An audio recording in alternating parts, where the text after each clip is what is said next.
mana ya. Beliau ini satunya alhamdulillah di Universitas Andalas Padang dengan jurusan kimia tentunya. S2 dan S3 beliau di Universitas Gifu Jepang. Itu nanti kita tanya-tanya Bu, nanti kan Gifu ini apakah masih menerima beasiswa nanti? Kalau ada mahasiswa yang tertarik ingin datang ke situ, mungkin ada Ibu punya tips dan trik nanti apabila ada yang bertanya nanti Bu. Kemudian kita juga mengetahui bahwa S3 dan S2 dan S3 beliau ini memang spesifik di bidang kimia. Dan sampai saat sekarang ini beliau masih sebagai auditor halal di BPOM MUI. Jadi kalau bagi adik-adik mahasiswa nanti yang mau tahu lebih lanjut mengenai bagaimana strategi halal food di Sumatera Barat ini lebih tepatnya, bisa langsung bertanya kepada beliau. Ya, baik. Jadi topik kita hari ini adalah tentang perilaku bermula dari apa yang dikonsumsi. Ini merupakan ayat berkaitan sekali dengan ayat yang saya bacakan tadi, dan insya Allah akan diterangkan lebih lanjut tentunya oleh Ibu Profesor kita, Ibu Profesor Dr. Safi, berikan jabaran kepada kita. Tapi sebelum kita mulai, untuk seluruh aktivitas akademika, adik-adik mahasiswa dan teman-teman dosen dan pecinta Mutiara Ramadan, sedikit kami berikan informasi kepada kita bahwa Universitas Dharma Andalas hari ini sudah membuka pendaftaran, lebih tepatnya dimulai sejak 15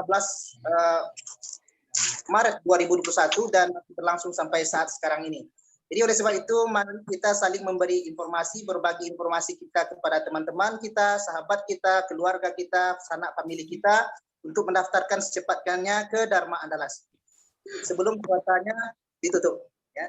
Maka oleh sebab itu, karena kemudahan sekarang ini untuk mendaftar di Universitas Andalas, tidak perlu kita datang ke Unida ya, hanya cukup dengan melalui online saja. .unida.ac.id. Semua informasi alhamdulillah sudah bisa kita dapatkan di sana semuanya. Tetapi kalau masih ada kendala dan ada yang mau ditanyakan terkait tentang pendaftaran ini, bisa langsung ke call center kami di 0811 69 45 5709. Sekali lagi 0811 69 45 5709. Sekaligus juga kami informasikan kepada seluruh sivitas akademika dan pecinta Mutiara Ramadan bahwa Universitas Dharma Andalas sekarang juga membuka kompetisi lomba untuk tingkat SMA dan SMK dan MAN sederajat se-Sumatera Barat. Dengan 6 jenis lomba. Yang pertama musabakah tilawatil Quran, kemudian lomba TikTok atau video pendek, kemudian ada lomba cerita pendek, lomba foto kreatif, lomba voice dubbing, dan yang terakhir merupakan lomba graffiti dengan total hadiah lomba alhamdulillah 22,5 juta rupiah. Luar biasa. Jadi jangan kita sia-siakan, berikan informasinya secepatnya kepada seluruh adik-adik kita yang masih duduk di bangku SMA, SMK atau MAN sederajat. Itu mungkin pengumuman kita sebelum kita masuk ke acara inti kita, yaitunya mendengarkan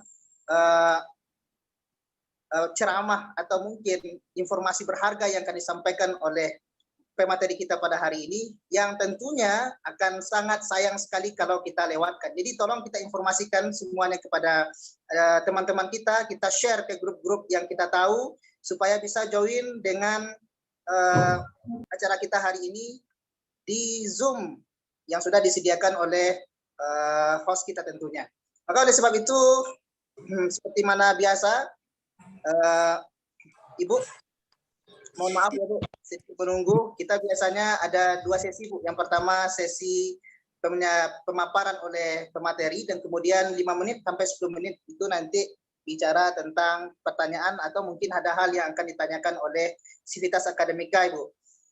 Kira sudah bisa kita mulai Bu, atau masih ada yang mau dipersiapkan? Insya Allah.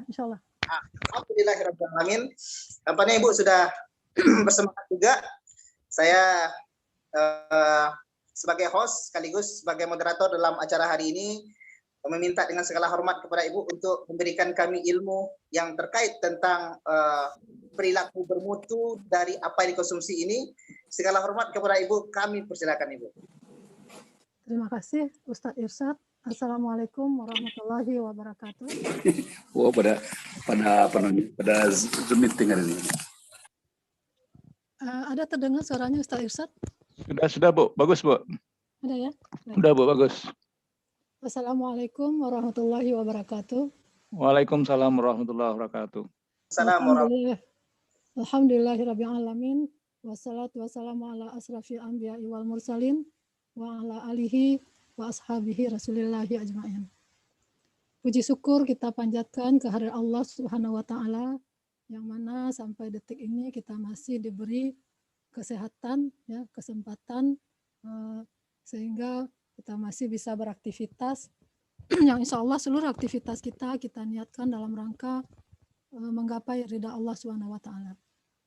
Salawat dan salam kita sampaikan buat pemimpin umat teladan sepanjang zaman Rasulullah Shallallahu alaihi wasallam. Allahumma shalli ala Muhammad wa ala ali Muhammad. Rabbi israh li sadri wa yassir li amri wahlul 'uqdatam min lisani yafqahu qawli. Para hadirin di ruang Zoom yang sama-sama dimuliakan Allah ya. Kita harapkan kita adalah termasuk hamba-hamba yang dimuliakan Allah. Pada kesempatan ini saya akan menyampaikan topik tentang perilaku bermula dari apa yang kita konsumsi. Jadi setiap hari ya kita pasti konsumsi makanan ya. Selama ini kita mendengar bahwa perilaku manusia itu dipengaruhi oleh lingkungannya. Kita sering ketika anak didik kita sampaikan, nah ini lingkungannya bagaimana? Kenapa dia seperti ini? Dan ternyata tidak hanya dipengaruhi oleh lingkungan, tapi juga oleh makanan yang dikonsumsinya. Ya. Jadi beberapa penelitian telah membuktikan bahwa saluran pencernaan kita ini memiliki hubungan yang erat dengan otak. Saluran pencernaan juga punya insting. Ya, makanan yang kita makan dan bakteri yang ada di dalam saluran pencernaan itu cukup kuat dalam mengganggu perilaku manusia. Oleh karena itu, jika saluran pencernaan sehat, maka perilaku juga sehat. Nah, jenis makanan yang dikonsumsi ini dapat mengubah mikrobiom atau biota bakteri yang hidup di dalam saluran pencernaan. Perubahan pada mikrobiom memberikan dampak cukup kuat terhadap zat kimia yang ada di otak. Nah, seperti kita tahu, semua aktivitas kita ini bersumber dari instruksi yang ada dari otak. Dan mikrobiom di dalam usus yang mengalami perubahan dapat mengeluarkan aneka zat kimia yang dapat mengganggu proses dan cara kerja otak. Dan kalau kita sakit perut, berarti ini adalah salah mengkonsumsi jenis makanan. Dan ini bisa menyebabkan kecemasan, bahkan juga depresi. Jadi kita pernah dengar ya istilah you are what you eat. Kamu adalah apa yang kamu makan. Makanya Rasulullah juga mengajarkan kepada kita cara makan yang baik. Ya ini, benar-benar Islam adalah agama yang sempurna. Semuanya ada cara-caranya. Cara makan pun diatur ya. Semua hal dalam kehidupan kita ada manualnya yang sudah diajarkan oleh Allah. Di mana ini dikatakan you are what you eat. Rasulullah mengatakan jangan kamu memakan satu jenis makanan berturut-turut itu saja terus. Kalau secara ilmu kimia itu zat yang sama menumpuk ya. Zat yang sama kalau terus dimakan menumpuk zat tertentu, tidak terjadi keseimbangan kimia di dalam tubuh. Sementara zat-zat kimia dalam tubuh itu akan bagus ya apabila dia dalam keadaan kesetimbangan, dalam keadaan keseimbangan. Jadi jangan sampai seperti anak-anak kita nih mahasiswa, jangan sampai hari ini makanannya mie goreng, besok mie rebus, besok mie instan, jadi mie aja terus kan? Nah, berarti menumpuk zat yang sama dengan waktu yang berketerusan. Jadi kalau misalnya hari ini makan tempe, besok makan telur, besok makan apa lagi? Makan ikan, ya. Nah, kemudian kalau umur sudah 50 tahun ke atas itu udah dikurangi makan daging. Nah, kita lihat nanti bagaimana interaksi kalau kita makan daging berketerusan, ya. Jadi you are what you eat tadi apa? Watak dan perilaku kita itu relatif sangat dipengaruhi oleh apa yang kita makan. Jadi Allah telah mengharamkan makanan dan hewan yang jelek. Karena makanan memiliki pengaruh terhadap akhlak dan watak, sifat dan sikap serta perilaku seseorang. Ya. Kemudian kita lihat dalam tinjauan ilmu zoologi, pengaruh makanan terhadap watak dan perilaku secara sederhana dapat dilihat pada hewan. Contohnya hewan yang karnivora, kita tahu karnivora itu dia memakan daging saja ya. Nah, jadi dia itu cenderung memangsa hewan lain. Ini perilakunya buas, agresif, suka menyerang dan membahayakan, seperti singa, harimau, dan lain-lain. Nah, sedangkan hewan yang herbivora itu hanya memakan tumbuh-tumbuhan, itu relatif lebih jinak dan tidak membahayakan. Contohnya sapi, kambing. Nah, nampak ya, beda antara sikap singa, harimau yang hanya makan daging dengan sapi dan kambing yang hanya makan tumbuh-tumbuhan. Sementara kita manusia makan keduanya. Nah, harus dalam keadaan seimbang. Harus dalam keadaan seimbang. Kalau lebih banyak makan daging, maka berlakulah kita bersikap keras seperti harimau dan singa, ya kan? Kalau kita hanya makan tumbuhan saja, nah, jadi juga kita ya seperti sapi dan kambing. Jadi makanya kita harus memakan makanan itu dalam keadaan seimbang, sehingga reaksi yang ada dalam tubuh pun adalah reaksi yang seimbang dan tidak menyebabkan sumber penyakit jadinya ya. Kemudian harta dan makanan yang halal dan baik akan menumbuhkan darah dan daging yang baik. Nah, jadi ini tidak hanya zatnya saja, tetapi termasuk halal dan baik. Jadi demikian pula sebaiknya kalau mengkonsumsi makanan yang buruk dan diharamkan, maka akan berdampak akhlak dan watak pun menjadi buruk pula. Cenderung pada perilaku dan perbuatan yang diharamkan. Seperti tadi di pembukaan Ustadz Irsyad sudah menyampaikan tentang ayat Al-Quran, itu dibacakan dari surah Al-Maidah, ya, surah Al-Maidah ayat 88. A'udzubillahi minasyaitonirrajim. Bismillahirrahmanirrahim. Kulu mimma razaqakumullahu halalan thayyiban. Jadi makanlah, makanlah ya, apa yang sudah direzekikan Allah kepada kamu yang halal lagi baik. Jadi jelas ya, apa yang kita konsumsi syaratnya ada dua. Yang pertama halal, yang kedua baik atau thayyib ya, thayyib. Jadi makanan syaratnya dua, halal, thayyib. Nah, kemudian makanan dan minuman yang kita makan itu harus memenuhi syarat halal dan thayyib itu tidak hanya dalam surah Al-Maidah ya, juga ada dalam surah Al-Baqarah ayat 172, surah Al-Baqarah ayat 168, kemudian dalam surat Al-An'am. Jadi banyak. Jadi artinya apa? Kalau banyak dalam Al-Qur'an disebutkan Allah tentang makanan yang harus kita makan dan aturan memakannya, berarti itu adalah sangat penting. Nah, itu sangat penting. Karena jumlahnya sangat banyak ya dalam ayat Al-Qur'an dicantumkan. Kemudian apa itu makanan yang halal dan thayyib itu?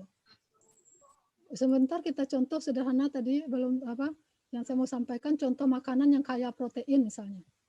Kalau makanan kaya protein itu, cobalah sekarang Bapak makan rendang, besok makan sate, besoknya lagi makan dendeng, besoknya lagi makan semur daging. Nah, habis itu marah-marah aja lagi itu di rumah. Ya kan? Marah-marah, tensi naik. Ya. Nah, jadi panas ya. Jadi kalau istilah orang tua-tua kita dulu, kalau panas itu digandeng makanannya dengan yang dingin. Mungkin apa? Mungkin labu siam ya. Sayurnya itu labu siam kalau makan daging, atau dengan timun. Nah, itu diseimbangkan ya. Diseimbangkan. Kemudian kalau makanan cepat saji. Nah, ini generasi kita sekarang, generasi milenial, sering ini makanan junk food aja ya, makanan cepat saji. Ibu-ibu yang sibuk juga nih, ya. Nah, jadi makan yang kalau banyak makan junk food ini meningkatkan risiko depresi. Jadi anak-anak sekarang banyak depresi nih. Nah, jadi tugas kuliah itu belum banyak dibandingkan orang zaman dulu misalnya kan. Tugas membaca buku itu hanya beberapa buku saja, tetapi sudah depresi. Waduh, banyak tugas, udah pusing kepala gitu kan. Nah, itu kalau udah mulai terasa depresi, hindari makanan cepat saji. Nah, ganti makanan yang lain. Ya, kita kenali diri kita. Kemudian garam. Saya waktu sekolah di Jepang, saya heran. Kenapa lah makanan orang ini tidak ada rasa nih? Mungkin kita sudah terbiasa di sini makan yang banyak bumbu, banyak garam, sehingga yang orang sajikan itu terasa tawar saja, tidak ada rasa gitu ya. Nah, malah jadi kalau anak bayi pun itu tidak boleh diberi makan yang banyak rasa. Jangan garam sedikit saja misalnya kan, kalau yang manis kecap sedikit saja, jangan terlalu banyak. Ya kalau garam itu terlalu banyak, itu tidak hanya buruk untuk jantung, namun juga otak. Bisa jadi pelupa, sering bingung tuh Alzheimer jadinya lagi ya. Nah, jadi kemudian yang bagus apa blueberry. Blueberry ini mampu meningkatkan fungsi otak, seperti halnya juga pokat dan ikan. Nah, saya ingat orang Jepang ini rajin makan ikan mentah pun dimakan kan. Nah, jadi rajin dia berpikir nih, jadi kalau kita udah terasa otak kita, apalagi udah berumur nih ya, yang berumur ya, 40 tahun ke atas, 50 tahun ke atas, nah itu sering makan pokat, makan ikan gitu ya, supaya fungsi otak kita bisa kembali kita pulihkan gitu. Nah, jadi tadi kita kembali kepada surah Al-Maidah, surah Al-Baqarah tadi ya, surah Al-An'am mengatakan bahwa kulu mimma fi razaqakumullahu halalan thayyiban. Jadi syaratnya itu halal dan thayyib. Nah, kalau kita tanya sekarang, kalau kita makan ayam gorengnya halal tidak? Mungkin menu kita sore ini ada ayam goreng. Karena Ustaz Irsyad, ayam goreng halal itu tidak? Kalau dibeli dengan uang yang halal, kemudian dimasak juga secara halal, zatnya juga disembelih juga secara halal, berarti halal ya? Berarti halal. Halal. Nah, thayyib tidak? Wallahu alam. Kalau thayyib itu tentu mempengaruhi ya kesehatan tubuh. Jadi kalau dia membuat kita lebih sehat, ya, berenergi, menyehatkan gitu ya, berarti thayyib. Nah, kalau makan rumput di kebun halal tidak? Ini kebun kita nih, kita ambil rumputnya. Kalau kita mau makan halal tidak? Kalau Halal, mau makan ya halal. Tapi thayyib tidak? Harus dari itu dulu, Bu. Enggak thayyib.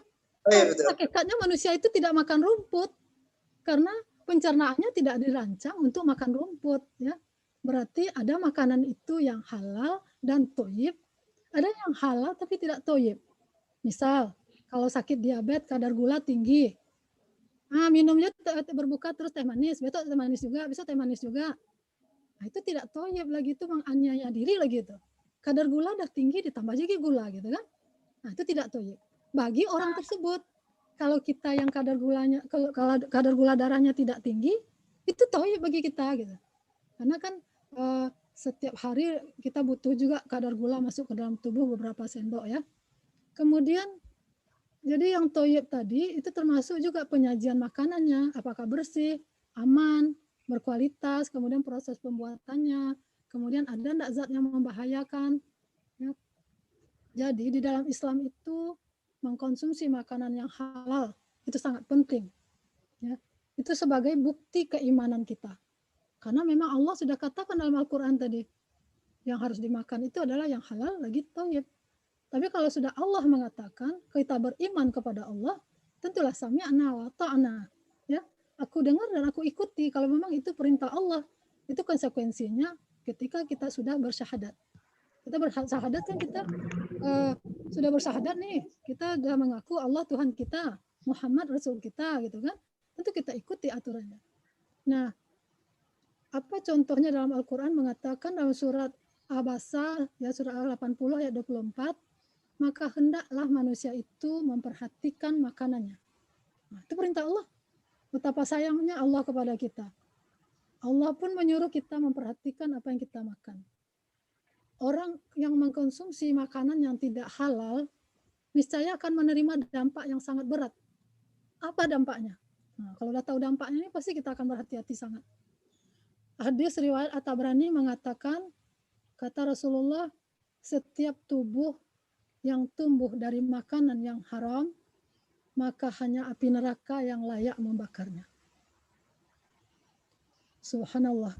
Kalaulah banyak kita tahu tentang ini, tidak ada orang berebut honor yang tidak patut diterima, ya kan? Tidak ada orang yang akan korupsi, tidak ada orang yang nanya-nanya proyek-proyeknya gitu kan? Malah kalau bisa kita ketika dapat uang tuh, halal ini kan?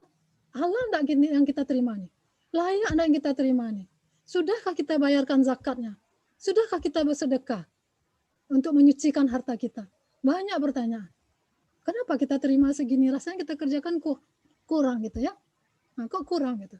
Seperti kita kerja sekarang dari rumah ini, dalam satu hari ada yang kita kerjakan tugas kampus. Kalau enggak rasanya, ini kita sudah enggak bekerja. Tapi kalau hari ini misalnya kita enggak sempat mengerjakan, besok kita kejarkan. Ya, ada aja yang kita kerjakan. Gitu ya. Jadi ini hati-hati betul. Ini adalah peringatan untuk kita, aturan Allah bahwa Rasulullah mengatakan setiap tubuh yang tumbuh dari makanan yang haram, maka hanya api neraka yang layak untuk membakarnya. Nah, kalau seandainya kita berdoa kepada Allah, tentu Allah akan katakan, ada hadis Nabi waktu itu, bagaimana dia berdoa? Pakaian yang dipakainya dibeli dari uang haram. Makanan yang dimakannya adalah makanan yang haram. Maka doanya tertolak. Nah, ini bahayanya sangat dahsyat ini. Bahayanya sangat dahsyat. Ya. Jadi walaupun makanan itu bergizi tinggi, banyak vitamin, banyak mineral, kalau dia dari yang haram, tidak ada gunanya. Ya, tidak ada gunanya. Kemudian memang kita harus berhati-hati, nanti saya sampaikan beberapa hadis Nabi tentang bahayanya makanan haram masuk ke dalam tubuh kita. Karenanya kita harus berhati-hati, memilih dan memilah harta dan juga makanan untuk diri kita, anak, keluarga kita, jangan sampai memakan makanan dan minuman yang haram. Jadi ada ustazah sedang berceramah di pesantren Ramadan, terus katanya, oh ini mada-mada anakku, katanya kan. Dia ngajar anak-anak pesantren Ramadan ini di masjid. Mbak ayo awak dulu nak sama ada aku mana doh, katanya kan. Nah, ini kalau nggak ngerti bahasa Indonesia gini, bandel betul ya, bandel emang anak-anaknya gitu kan. Anak-anaknya bandel. Kenapa bisa bandel begini ya, katanya. Gimana Ustaz? Gimana Ustaz? Tangka, kata Ustaznya. Jadi tangka, katanya. Jadi kadang-kadang mungkin kita sebagai orang tua, ketika anak kita tidak patuh, itu kita agak termenung kita. Ketika kita suruh sholat, dia berlalai-lalai, harusnya kita berpikir, adakah yang haram yang kita berikan untuk beli makanan untuk anak kita? Adakah uang haram yang kita pakaikan ke pakaian anak kita? Kalau kita beli baju, itu bajunya dibeli dari uang yang haram, kita sholat pakai baju itu, maka tertolak amal kita. Betapa beratnya, sehingga perlu kita memperhatikan makanan yang halal lagi toyib ini. Sehingga pemerintah sekarang sudah memperhatikan, tapi baru tahun 2014 muncul undang-undang tentang sistem jaminan halal. Kemudian baru tahun 2017 dibentuk BPJPH. Andaikan pemerintah memperhatikan semua makanan yang beredar di negara kita itu sudah layak untuk dikonsumsi umat Islam. Betapa kita ini terlindungi, ya kan? Tidak semua orang punya pengetahuan tentang memilih makanan. Mana yang boleh dimakan, yang mana yang tidak boleh dimakan. Makanan itu tidak perlu disertifikasi halal apabila kita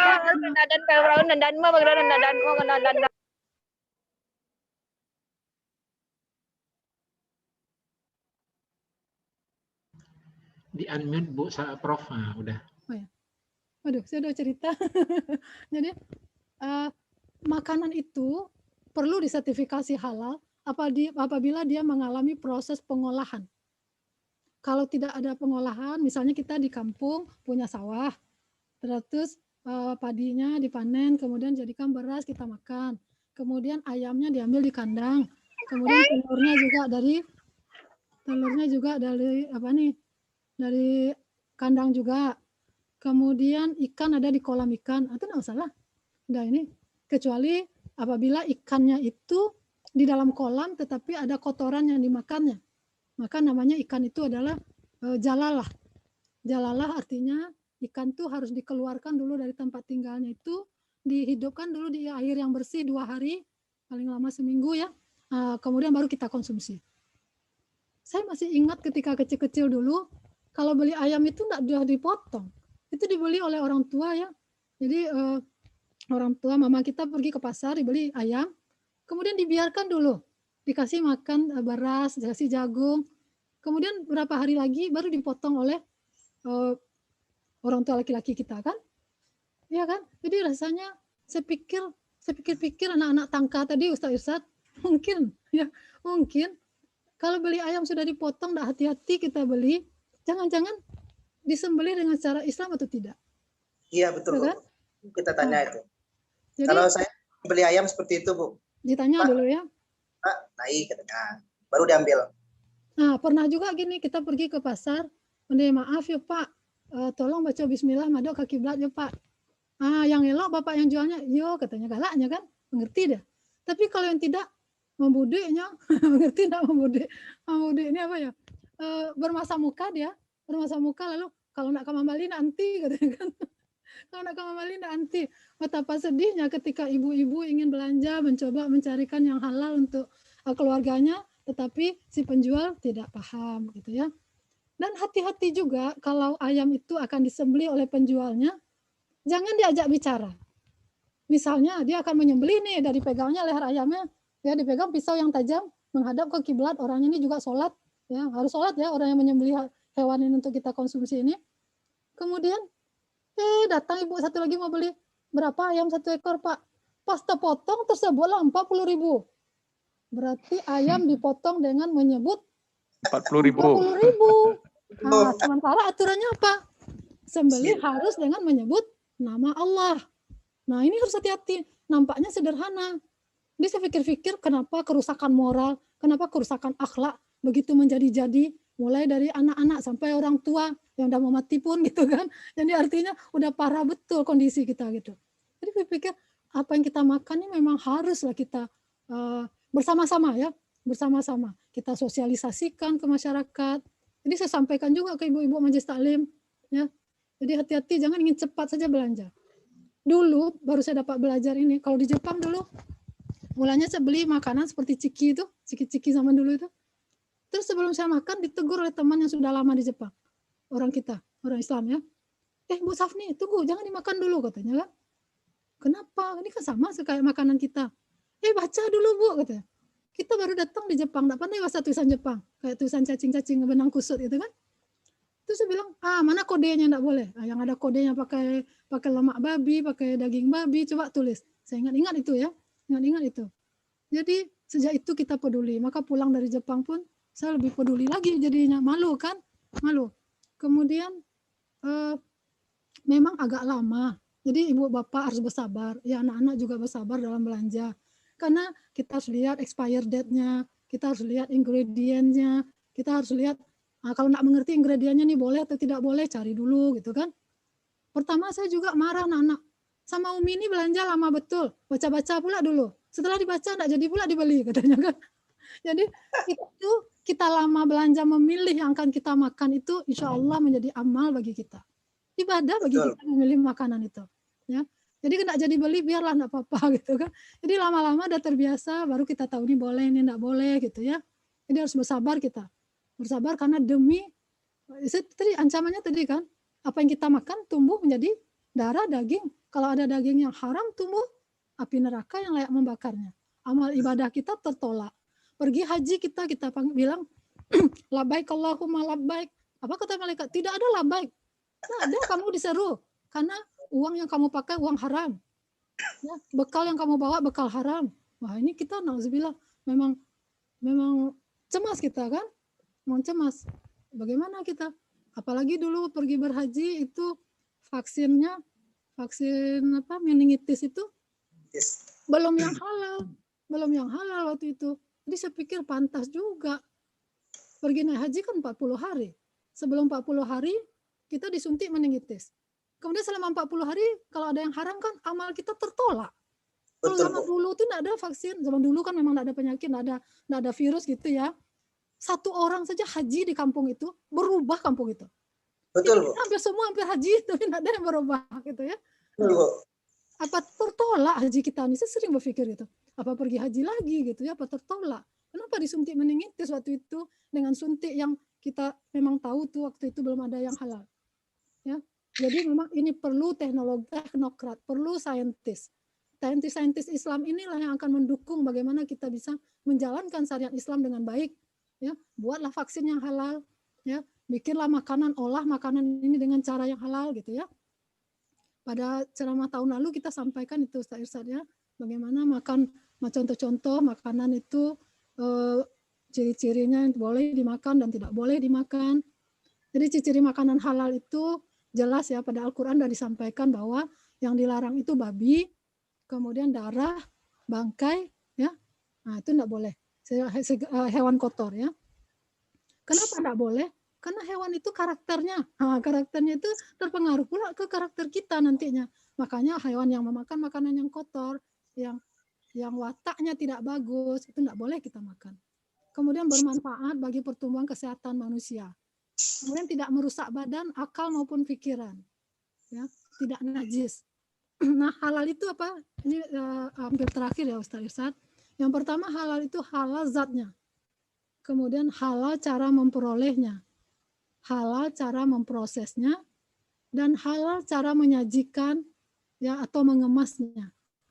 Nah, itu yang harus kita perhatikan. Kemudian kalau toyib itu singkat saja ada 3 poin yang perlu kita ingat. Dia menyehatkan, jumlahnya proporsional, kemudian aman bagi tubuh. Jadi kalaupun nasi itu halal, cobalah makan nasi itu 5 piring sekali makan. Merusak lagi kan? Tidak toyib jadinya. Nah, jadi sehat, proporsional, kemudian aman. Jadi itu. Jadi tadi disampaikan bahwa kalau ada masuk yang haram, doa tertolak. Jadi waktu itu Rasulullah mengatakan kepada Sa'ad ya, kenapa doaku tidak dikabul-kabulkan Allah? Langsung dijawab oleh Rasulullah waktu itu, perbaiki makananmu, maka doamu akan terkabulkan. Nah, jadi kadang kita sering juga ya, kita doa aku tidak dikabul-kabulkan. Nah, jadi kita pikir juga itu, kita introspeksi. Ya. Kemudian kalau peminum khamar ketika ia minum khamar, dia termasuk tidak orang mukmin. Jadi dia sudah tidak mukmin lagi kalau dia minum khamar, walaupun dia mengatakan dia Islam. Kemudian lagi ada zaman Rasulullah dulu nih, sedikit ceritanya bagus Ustaz Irsad. Boleh, Bu. Hadis Imam Bukhari.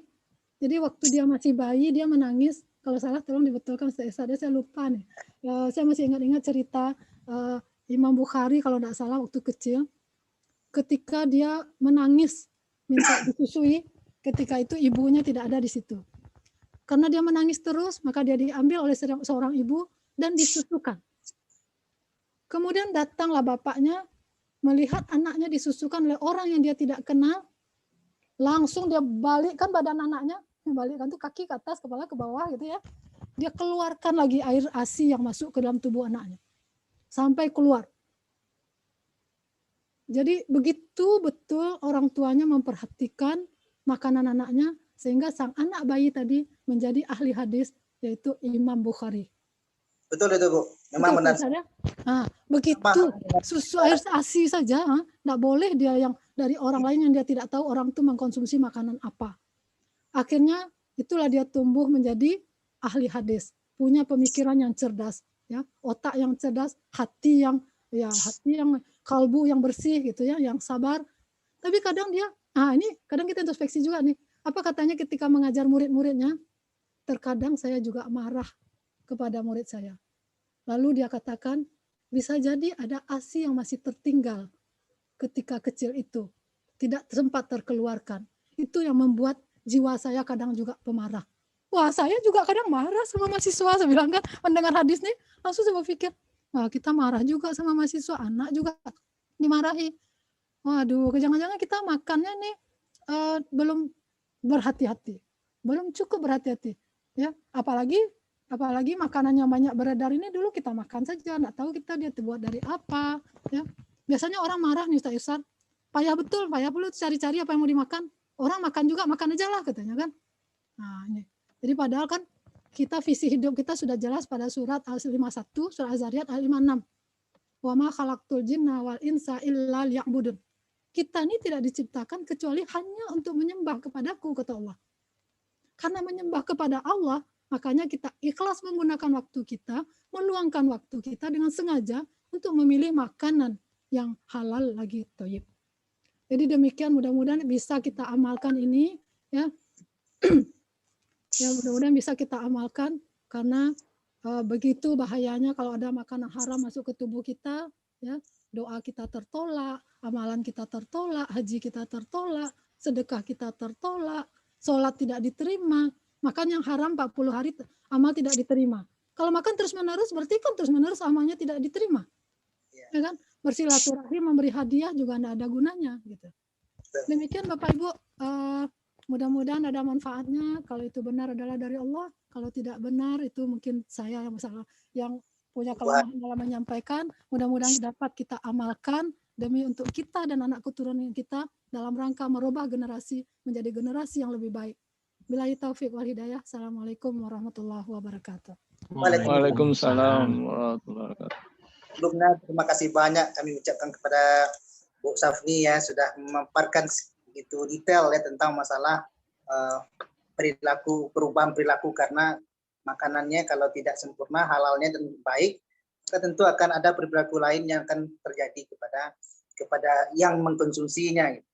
Alhamdulillah Bu, saya sudah catat banyak hal dari Ibu. Kalau dibacakan semua nanti ini sivitas akademi kita akan marah sama saya nanti Bu, karena mereka menunggu untuk bertanya kepada Ibu, karena ada beberapa dari mahasiswa kita dan dosen kita sudah mulai bertanya.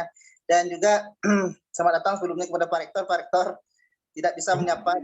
Terima kasih. Ya, saya yang terlambat. Terima kasih Prof. Safni. Sama-sama Pak Rektor. Jadi Bu Prof, ini sudah ada beberapa dari adik-adik kita, juga dari teman-teman kita pecinta Mutiara Ramadan yang bertanya Bu tentang materi kita hari ini. Ada 3 nih Bu yang kebetulan sudah bertanya. Kalau bisa kita jawab ketiga-tiganya, alhamdulillah. Kalau tidak, kita sebenarnya sampaikan aja Bu. Yang pertama Bu, ini dari adik kita Hari Putra Wardana, ya bertanya, Assalamualaikum. Waalaikumsalam. Bu, mau nanya Bu, bagaimana jika bagaimana jika membeli daging yang kita tidak tahu, ya kita tidak tahu dagingnya itu disembelih dengan nama Allah apa tidak? Bagaimana itu Bu? Kita terbeli itu. Ini menarik ini Bu. Bagaimana caranya itu Bu? Sekarang kan kita sudah tahu ya ilmunya. Jadi kalau sudah tahu ilmunya maka hukum berlaku ya. Jadi kalau tidak tahu, hukum tidak berlaku bagi orang yang tidak tahu. Jadi sekarang sudah mendengar ilmunya ya, berarti sudah kena nih hukumnya kalau tidak menjalankan. Jadi Hari mengatakan tadi bagaimana hukumnya, bagaimana jika membeli daging yang kita tidak tahu apakah dagingnya disembelih dengan nama Allah atau tidak. Jadi itulah tugas LPPOM MUI ketika dia melakukan sertifikasi halal di RPH. RPH itu rumah potong hewan. Jadi rumah potong hewan itu harus mempunyai juleha. Apa itu juleha? Juru sembelih halal. Nah, jadi juru sembelih halal itu ada syarat-syaratnya. Orangnya harus sholat, ya kan? Dia mengerti hukum Islam, kemudian mengerti cara memotong hewan secara ya kehewanan gitu ya. Kemudian menggunakan pisau yang tajam. Lepas sekali memotong terputus 3 urat yang ada gitu ya. Urat makanan, urat pernafasan, urat 3 ya urat di sini. Nah, kemudian kalau kita beli di RPH yang jelas sudah disertifikasi halal, baru kita aman. Ya, baru kita aman. Kalau enggak, kita kan enggak tahu pas beli. Apalagi kalau dia campur. Kalau dia campur dengan, kalau di Jawa sering beritanya ya, dicampur dengan celeng katanya sama babi. Karena babi itu murah. Babi murah. Kadang-kadang orangnya kalau, ini dia, kalau iman itu lebih lemah daripada keinginan ini ya, tentu jadinya membenarkan segala cara. Membenarkan segala cara. Jadi ini yang kita khawatirkan, maka kita terus-menerus melakukan sosialisasi bahwa kalau yang haram itu yang kena hukum tidak hanya yang membeli dan yang memakan, yang menyediakan pun kena hukumnya. Ya kan? Sama dengan alkohol juga begitu. Yang membuat, yang membeli, yang mengantarkan ya, yang mengkonsumsi gitu. Yang menyediakan kena semua. Jadi sekarang kan sudah disampaikan bahwa RPH di Kota Padang itu di Padang Panjang ada yang sudah disertifikasi halal. Jadi kalau ada yang membuat rendang, maka yang membuat rendang ini untuk dijual ya, sehingga ditanya juga dia beli daging di mana. Kalau dia beli tidak tempat yang sudah disertifikasi halal, disuruh beli di sana. Karena kalau waktu disertifikasi halal kan dipantau semuanya, di mana dia bagaimana cara menyembelihnya. Itu sampai hadir loh itu Ketua MUI Sumatera Barat. Biasanya menyembelih itu di rumah potong hewan itu kan jam 2, jam 3 pagi sudah ada di rumah potong. Karena nanti mau dijual pagi setelah subuh. Jadi dilihat, ada yang proses pemingsanan, ada dengan menganiaya hewan, itu kan tidak boleh. Jadi sebelum difatwakan itu halal atau haram, maka dilihat terlebih dahulu. Kadang pada sistem stunning, ya stunning itu pemingsanan dengan alat elektrik. Nah itu juga harus hati-hati. Apabila misalnya dia dipingsankan sudah menyebabkan kematian, nah itu sudah haram, sudah jadi bangkai dia kalau disembelih. Tapi kalau stunning hanya membuat dia pingsan sesaat, apabila tidak dipotong dia kembali sadar, nah itu tidak apa-apa. Nah, ya. Jadi supaya dia tidak terlalu sakit saja waktu itu. Jadi ini bagi Hari Putra Wardana yang bertanya, jadi cara kita tahu tentu kita membeli daging ya sudah disertifikasi halal. Karena kalau kita tanya, nggak mungkin kan kita beli daging tanya Pak, bagaimana siapa yang sembelih, bagaimana cara menyembelihnya? Nanti kata orang tuh banyak mau belanja lagi apa Islah katanya kan. Marah pula dia lagi kan. Kadang bulan puasa bukan makin sabar, makin pemarah pula kadang kan. Oke. Itu bisa jadi Ya, dengan hari ya. berikan kesempatan bagi orang yang sudah kita percaya mungkin ya Bu. Yang kita dah yakin. Kalau kita sudah percaya, kita yakin, kita tahu bagaimana dia menyembelih dan siapa yang menyembelihnya, itu boleh. Itu alhamdulillah, terima kasih banyak jawabannya Bu. Tapi Jadi tentu harus yang ini yang usahakan yang sertifikasi halal karena mereka pakai sistem jaminan halal. Mereka sudah diambil sumpahnya untuk tetap melaksanakan sesuai aturan. Ya. Jadi ini sekaligus Bu, karena waktu kita juga terbatas Ibu. Jadi mungkin ada 2 pertanyaan lagi, salah satunya dari Ibu Dekan kita nih Bu. Ada 2 pertanyaan Bu. Yang pertama dari adik kita Eni Arita. Maaf bukan dari adik Stevi Nanda. Kemudian juga dari dekan kita Ibu Asniati. Nah, jadi kebetulan pertanyaan ini mungkin yang pertama ini agak ada sangkut pautnya dengan yang tadi Bu. Jadi bagaimana hukumnya bagi pedagang yang tidak menyebut nama Allah dalam istilahnya ketika dia menyembelih tapi tidak menyebut nama Allah, bagaimana hukumnya dalam Islam Bu? Yang kedua, ada yang bilang kata Ibu Asni, Bu dekan kita, ada yang bilang kalau MSG itu tidak baik untuk kesehatan. Apakah bisa dikatakan makanan yang menggunakan MSG adalah makanan yang tidak thayyib? Bagaimana tuh Bu Prof katanya? Silakan nih Bu. Stevi Nanda Sukma ya. Seperti tadi sudah dijelaskan bahwa syarat hewan itu disembelih dengan menyebut nama Allah. Tadi menyebut 40.000 motong ayam kan, dia mau motong ayam, orang bertanya berapa harga ayam, disebutnya 40.000, yang leher ayamnya udah terpotong langsung. Berarti itu tidak menyebut nama Allah, berarti menyebut angka 40.000 itu jatuhnya ayamnya haram untuk dimakan. Betul. Nah, jadi harus dengan menyebut nama Allah. Kalau tidak menyebut nama Allah berarti itu tidak halal untuk dikonsumsi. Makanya kalau kita konsumen ini nyinyir juga, maka orang yang jualnya itu juga akan lebih hati-hati. Kalau kita tidak peduli, penjualnya kan juga tidak hati-hati. Ya lah katanya, orang beli juga kok, habis juga kok katanya kan. Nah, itu ya Stevi. Kemudian Bu Dekan nih, Bu Asniati. Nah, itu ceritanya toyib lagi. Kalau toyib nih, sepertinya tahun lalu udah kita ceritakan ya. Yang toyib nih banyak. Ya banyak, ini contohnya MSG saja ya, monosodium glutamat. Ini gunanya kan untuk penyedap, seperti Ajinomoto, Miwon, Sasa gitu ya. Nah, itu sebetulnya titik kritisnya adalah mikrobial. Ketika dia menggunakan enzim dalam proses mikrobialnya. Apabila enzimnya itu, ini agak panjang apa uraiannya. Gini aja ya, kalau dia itu sudah sertifikasi halal, berarti boleh, tetapi dalam kadar yang tidak banyak, tidak melebihi ya kadar yang dibolehkan oleh Menteri Kesehatan. Gitu. Jadi seperti beli bakso itu kaget kita ya. Baksonya cuma sebangkok kecil, waktu saya kecil-kecil dulu, itu Ajinomotonya gitu kan banyak-banyak. Waduh, astagfirullah kan. Terus terang saya sejak kasus Ajinomoto dulu tidak pernah lagi beli pakai penyedap. Jadi kalau bikin sup itu masukkan saja tomat, kasih garam, kasih gula sedikit, itu udah jadi penyedap gitu. Udah jadi penyedap dia. Ya. Jadi apalagi anak-anak kecil jangan biasakan pakai monosodium glutamat. Jadi penyedap-penyedap ini ya, tapi gimana ya? Ada yang butuh juga, tapi artinya dalam kadar yang tidak melampaui batas yang ditentukan. Gitu. Kalau di rumah pakai resep cinta, enak. Wah, itu lebih enak lagi. Mak kasadu Allahnya. Sampai pula makannya tidak hanya sampai ke lidah, atau sampai ke hati itu rasanya. Ketawa Ustaz ini ya. Jadi oh ya, saya udah buka ini, ada di Facebook LPPOM MUI Sumbar. Ada informasi-informasi di sana bagaimana melihat kehalalan tepung, gula, makanan, cara penyembelihan. Kemudian kalau Instagram juga ada LPPOM MUI Sumbar. Jadi boleh silakan ikuti di sana. Silakan di follow lah ya. Anak milenial Pak saya nih. Di follow ya IG-nya gitu. Tapi IG-nya doakan saya LPPOM MUI Sumbar ya. Untuk Sekitar Akademika, tolong di follow kalau ingin tahu informasi lebih lanjut tentang masalah makanan halal dan thayyibah ini dari ibu kita. Tentunya juga dari teman-teman ibu yang lain ya Bu ya, yang berikan informasi di situ. Facebooknya juga ada, di Facebook juga ada ya.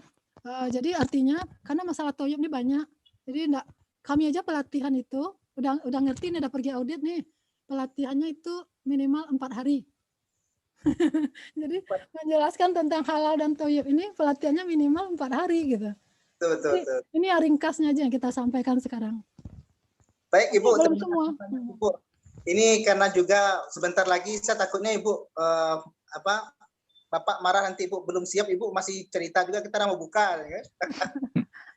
Jadi gini, alhamdulillah kita sudah mendengarkan tausiah berharga dari Bapak juga ada kok di sini, Pak Irsad. alhamdulillah Bu.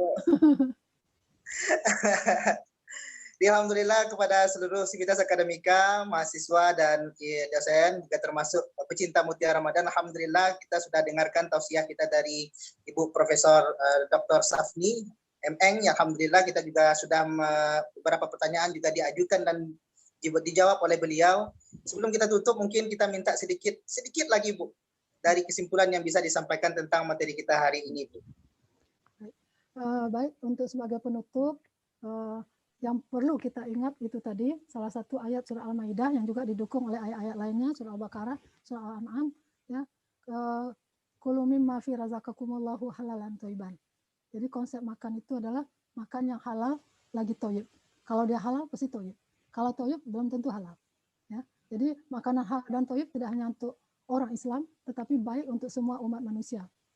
Ya. Kemudian hadis mengatakan bahwa apabila daging yang tumbuh dalam tubuh kita ini dari makanan yang haram, maka hanya api neraka yang layak membakarnya.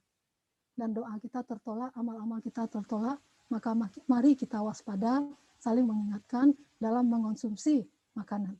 Jadi seperti mungkin kue lebaran, di mana pula titik kritisnya, bagaimana cara memilih kue lebaran. Nah, ya kan panjang cerita Saya Irsad.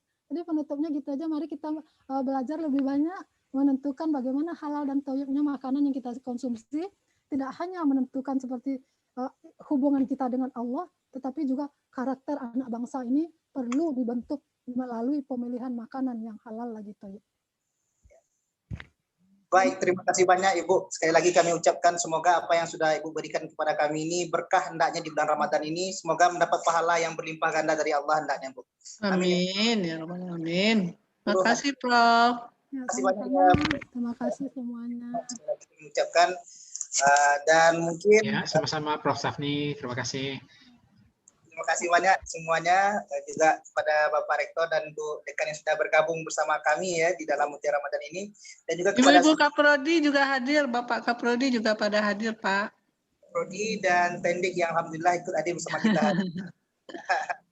Jadi mungkin kita harus ingat bahwa yang dikatakan halal itu halal zatnya ya, kemudian halal memperolehnya, halal prosesnya, dan halal penyajian dan pengemasannya itu penting kita tahu. Itu yang disampaikan oleh Ibu kita tadi. Dan untuk yang sehat itu, yang thayyib itu tidak hanya sekedar sehat, tapi juga proporsional dan aman dikonsumsi. Dan itu bagian dari yang thayyib. Jadi oleh sebab itu kita tentunya mulai sekarang karena sudah mengetahui, sedikit banyaknya kita mulai berlatih untuk memilih makanan yang tentunya yang tidak hanya sekedar thayyib tapi juga halal, dan tidak sekedar halal tapi juga thayyib, yang halal dan thayyibah.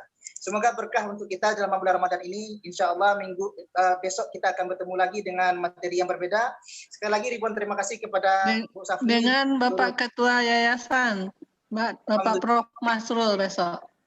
Alhamdulillahirrahmanirrahim. Terima kasih banyak sebelumnya kepada Bapak dan Ibu yang sudah bergabung, kepada mahasiswa yang sudah bergabung, dan sivitas akademika yang sudah bergabung.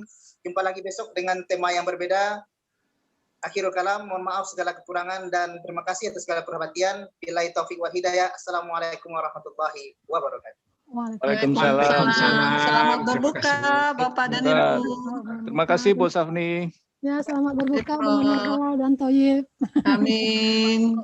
Anak-anak.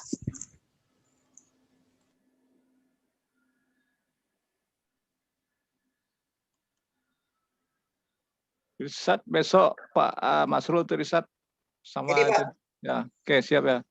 Oke, siap Pak, insyaallah. Ya. Oke Pak. Nah, Pukul. ya sama. Oke, Assalamualaikum. Waalaikumsalam warahmatullahi wabarakatuh. Kita live lagi ya. Ya.